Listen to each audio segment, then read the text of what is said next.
There's a reason some people say, no good deed goes unpunished. But what if I told you that sometimes it does? Sometimes, a simple act of kindness can unravel a terrifying mystery and force justice to rise from the darkest places. This is the true story of a woman who risked everything for a stranger and uncovered one of the most disturbing unsolved mysteries no one was ever supposed to find out. Stick with me, because by the end of this story, you won't just be questioning what's real, you'll be questioning who to trust. Her name was Grace Holloway, a quiet, observant school librarian from a sleepy town in Colorado. She wasn't rich, she wasn't powerful, but she had a habit of noticing things, especially people in pain.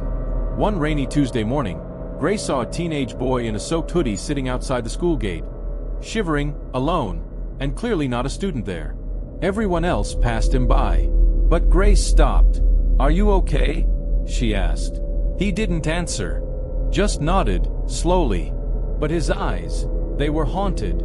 The kind of haunted that doesn't come from one bad day. The kind of haunted that's born from secrets. Grace didn't pry. She gave him her umbrella and a packed sandwich and walked away.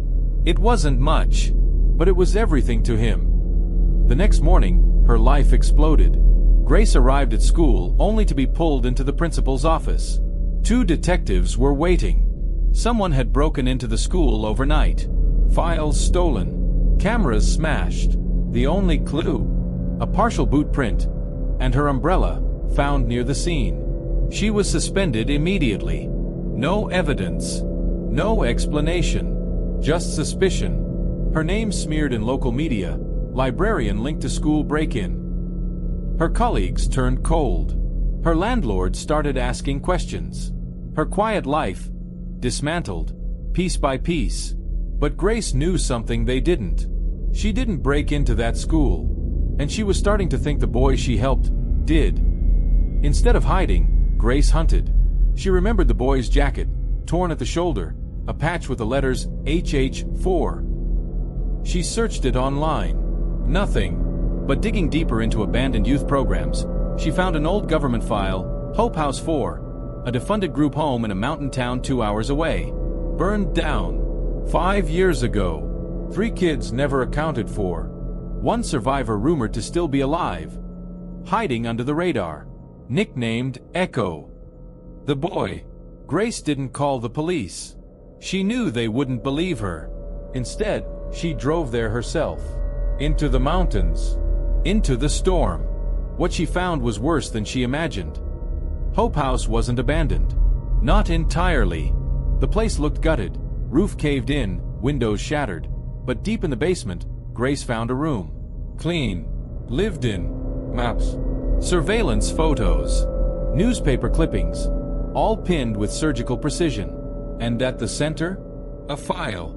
Her name. Her photo. Her schedule.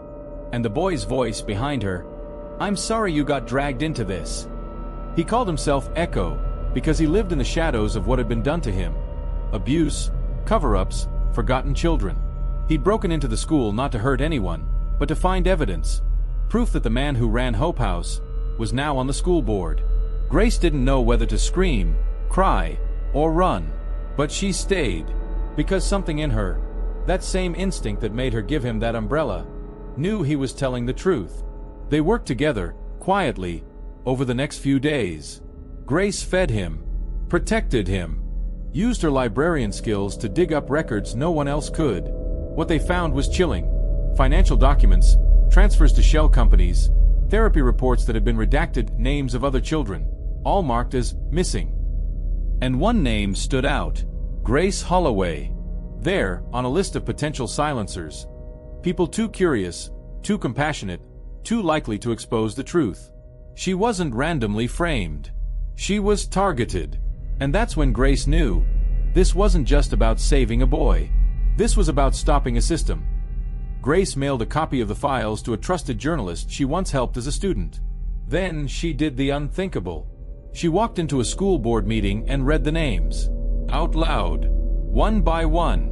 She was laughed at, shouted down, threatened with arrest, until a voice from the back of the room cut through the chaos. "She's telling the truth. Echo had come.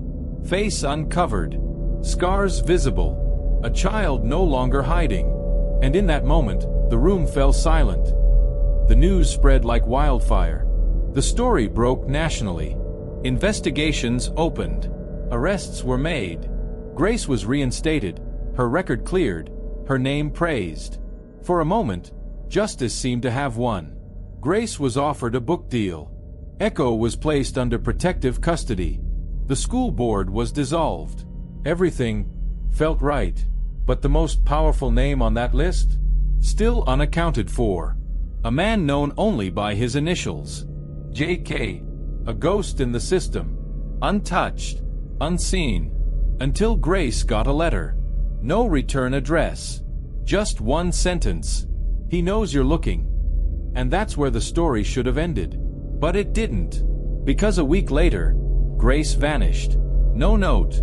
No struggle. No sign of Echo. Only her car, found abandoned near a riverbed, and a single envelope on the passenger seat. Inside, a photo of Echo, bound and gagged, with the words, "One good deed can still cost you everything." To be continued. If this story shook you, Part 2 reveals the terrifying truth behind Grace's disappearance, and the return of a figure even darker than anyone expected. Follow for the next chapter, because this mystery is far from over.